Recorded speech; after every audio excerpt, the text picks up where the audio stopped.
Hey, what's going on, guys? OJ back here with another video, and today we're going to be talking about Marauders. If you don't know what a Marauder is, it's basically what Joe Rogan calls someone who is very reckless, who has no regard for defense, but just goes out there in order to knock somebody out. And there's a lot of Marauders on this week's fight card, and that's why I think now's the perfect time to cover them. But regardless, I'm gonna have a set of fighters for you guys, just ranging them based on like how much of a marauder they are. It doesn't necessarily mean that they're not fun to watch, but it's like there's like varying degrees of the marauder category, as Joe Rogan will call it. So regardless, I'm done wasting your time, and let's jump right into the video. All right, the first fighter we got on this list is Charles Oliveira. This guy used to be an OG of the Marauders because in Charles Oliveira's prime, everyone knows him for the jiu-jitsu, but it's the striking that a lot of people also feared. Charles Oliveira just came at you no matter what.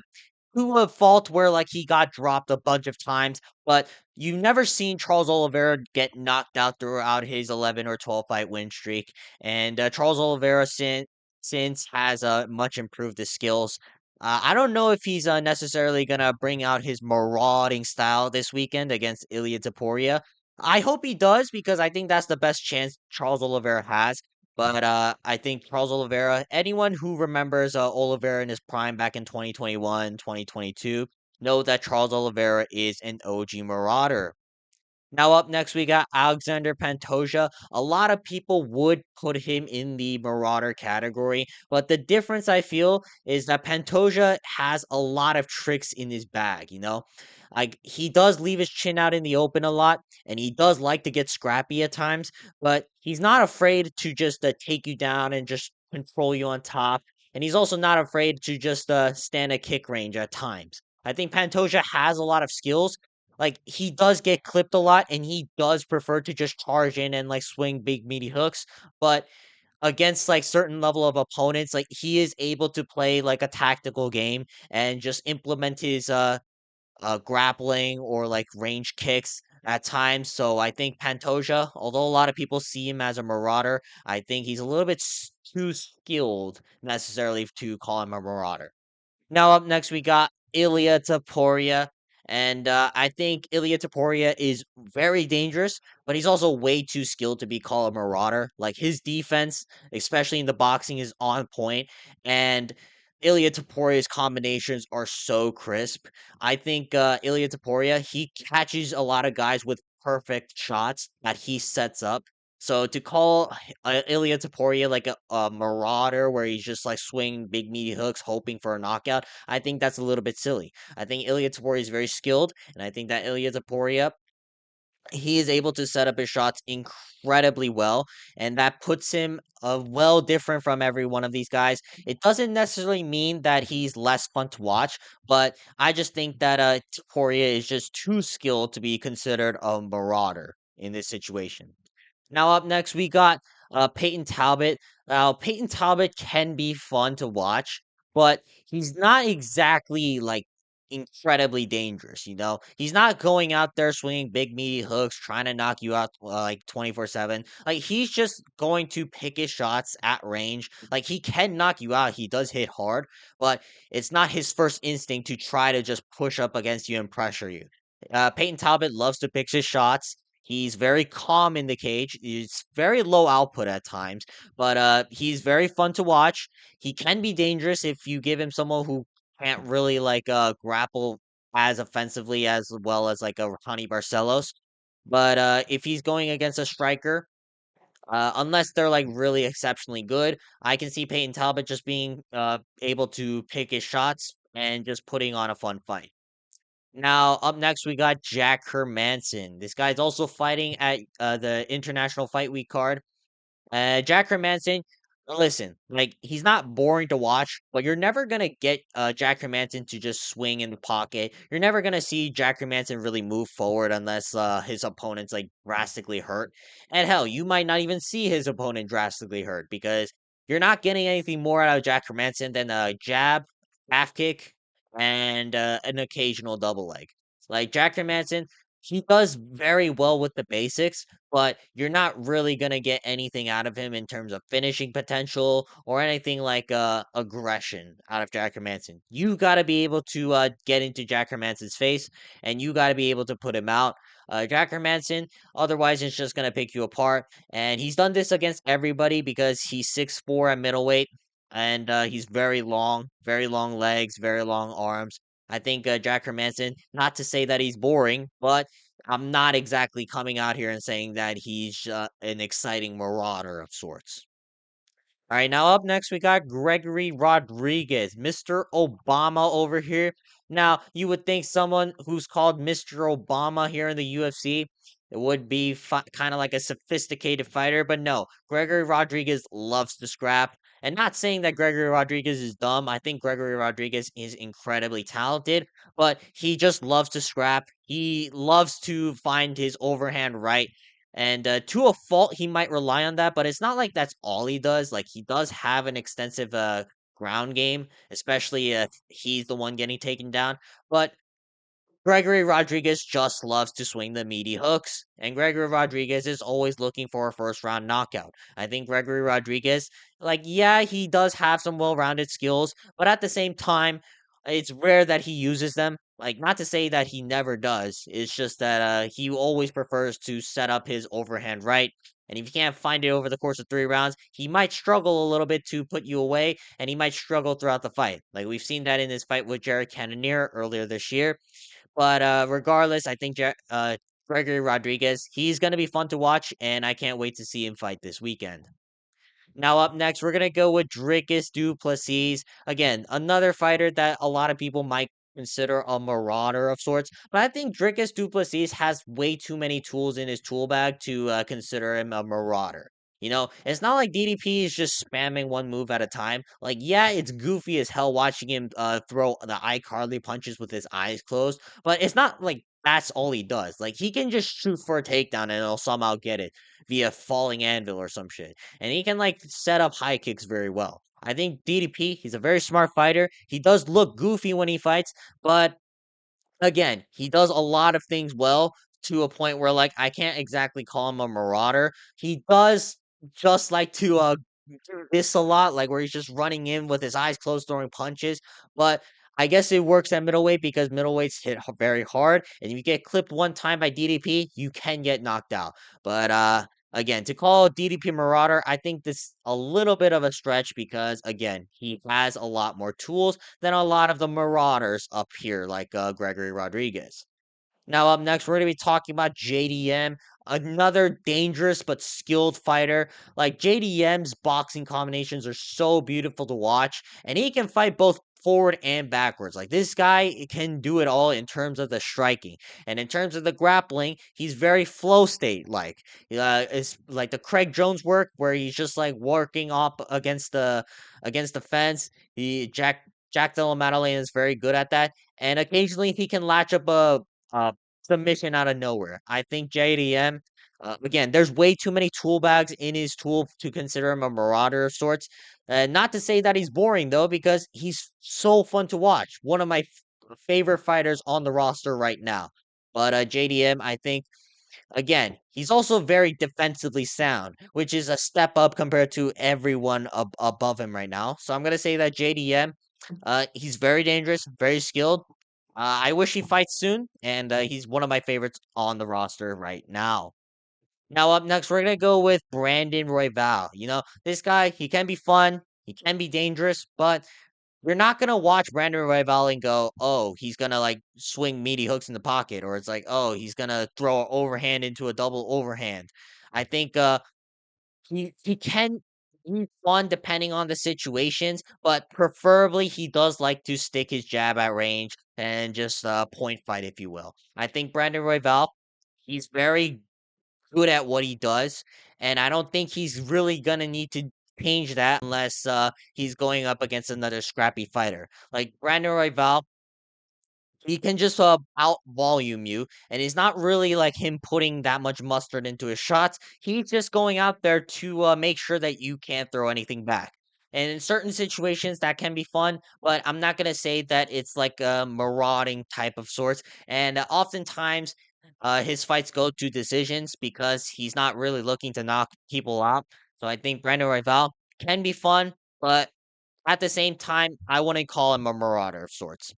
Now up next, we got a pure range merchant in Leon Edwards. Leon Edwards over here is incredibly reliant on his footwork, his distance, because he just doesn't throw anything of aggression. He just kind of looks pretty out there throwing leg kicks and occasionally throwing a jab and a two. Like Leon Edwards, if he actually like moved forward and stuff, I think he can be fun to watch. But it's the fact that he doesn't. Like you've seen this a lot throughout his fight with Bilal Muhammad, Sean Brady, even the Usman fight before he whipped up the head kick. Like he does have like good shots here and there, and he is very good at picking his shots if his opponents are moving in.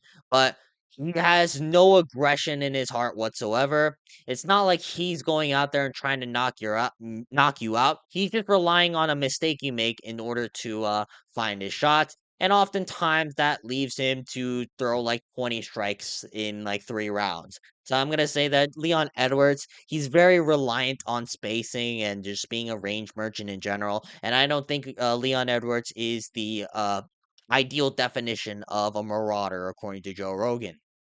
Now up next, we got Hyder Emil. If you've never watched the Hyder Emil fight before, I highly recommend you to do so because this guy is insane. He just walks up to you with his hands down. He'll tank every shot with his chin and he'll swing for the fences, hoping to knock you out.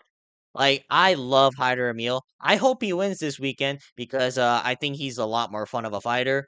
Like there are faults to his techniques though, especially on defense. Like you never really see Hyder Emil really pull the high guard very well. You don't really see Hyder Emil really protect himself. Like Hyder Emil, I think he's very reliant on his chin to a fault. Like he hasn't been knocked out yet, which I'm glad. But at the same time, once he gets knocked out, I can so see the end of him.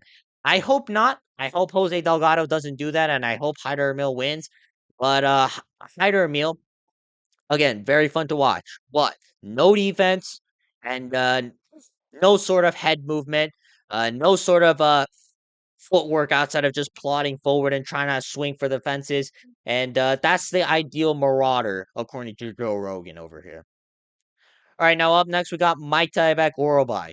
Again, another fighter that a lot of people might consider a marauder, but I think the difference between Mike Tyback Orobai and Hyder Emil, Gregory Rodriguez, and Charles Oliveira is that Mike Tyback Orobai, he's got a deep tool bag. Like his striking is that of a marauder, yes, but his grappling is very technically good. His grappling is what uh got him to almost the rankings of the lightweight division, and grappling is his best part of the game.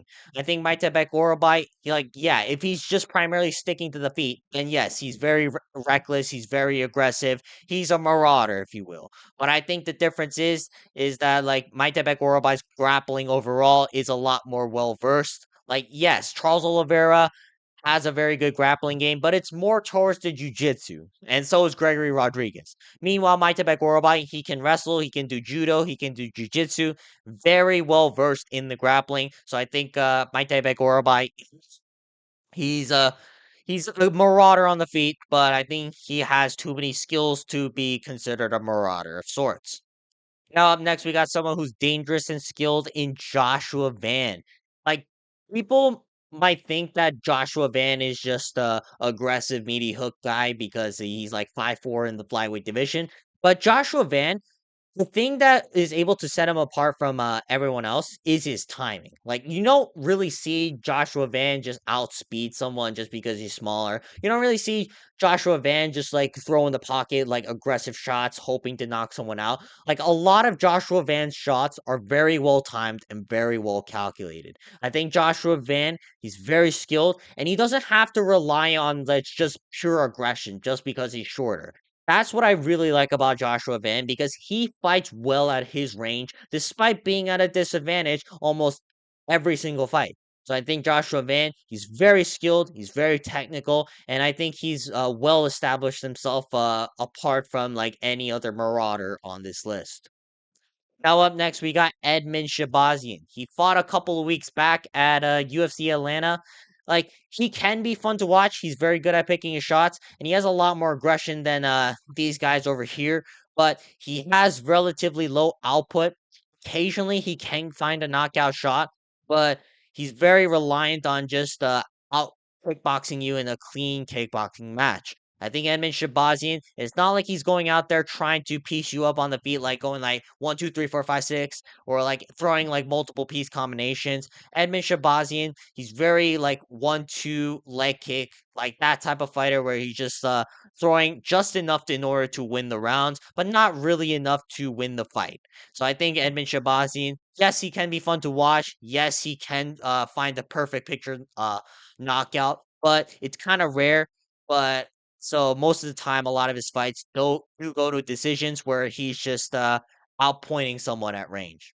All right. Also, we got William Gomez. William Gomez, he fought Hyder Emil last in Hyder Emil's last fight, and William Gomez is the polar opposite to a marauder of sorts. I think William Gomez, I've never really seen him fight like moving forward. He's always on the back foot, shuffle, shuffle, left hand, shuffle, shuffle, feint the left hand into a high kick, shuffle, shuffle, like left hand uppercut. Like you don't really see William Gomez ever move forward trying to pick his opponents apart.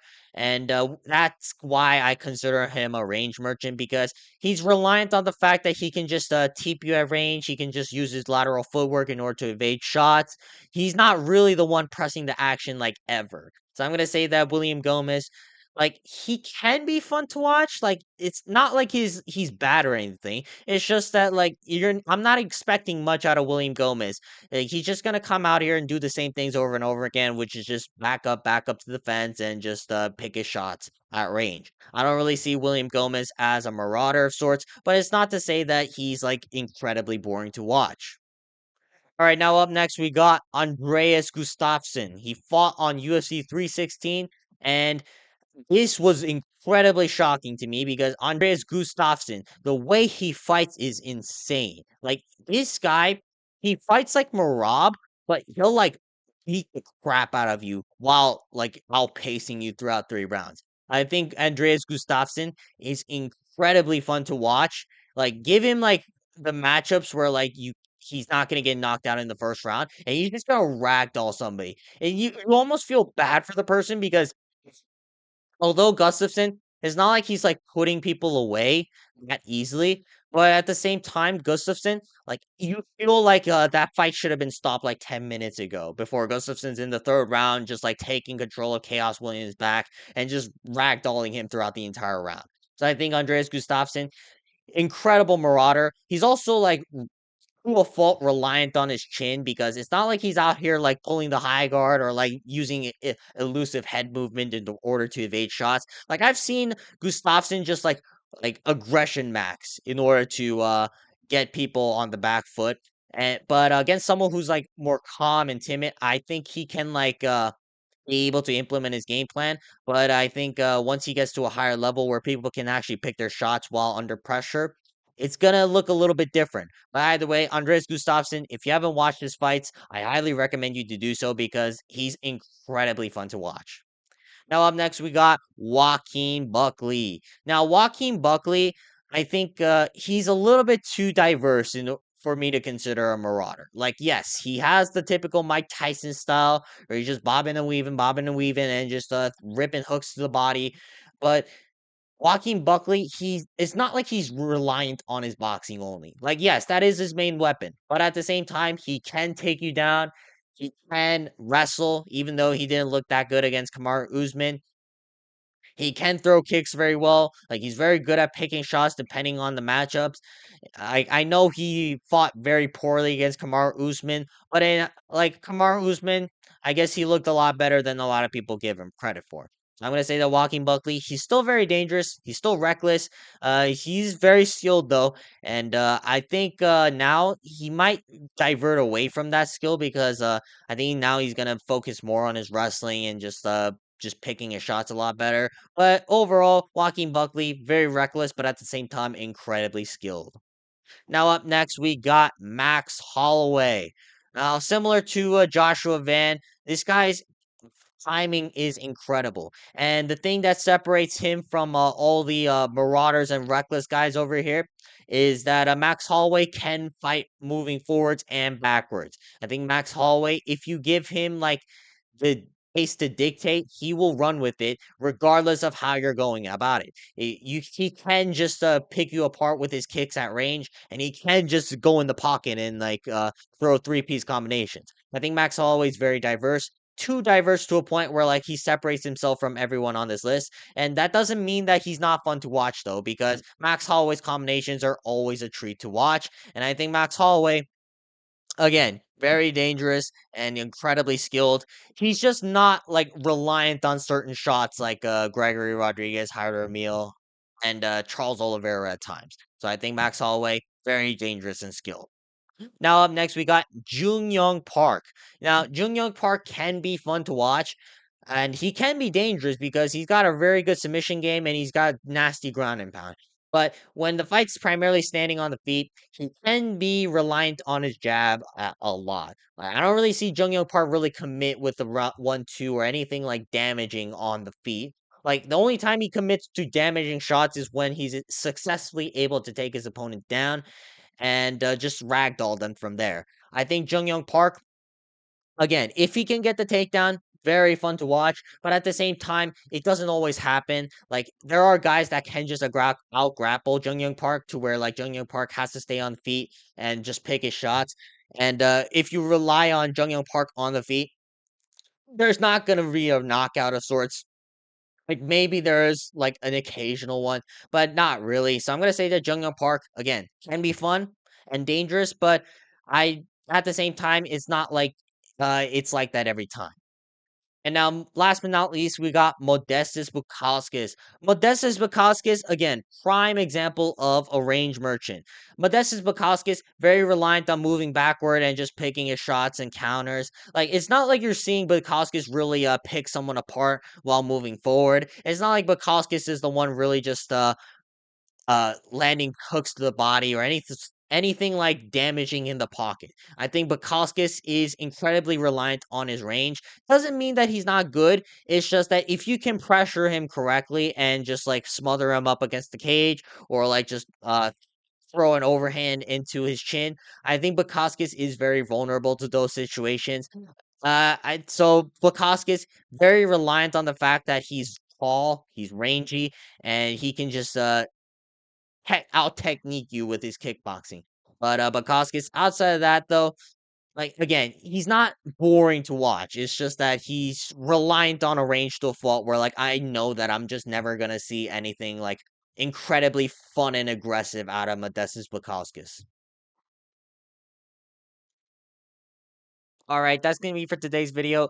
I know that this tier list can be a lot longer. Like there are a lot of Marauders to cover, but I'm gonna be real. I don't have 40 minutes in me to yap about UFC fighters, to be honest. But if you guys want to hear me yap on for 40 minutes straight, then by all means leave a like and comment down below. But otherwise, make sure to like and subscribe, and I will see you guys next time. Peace.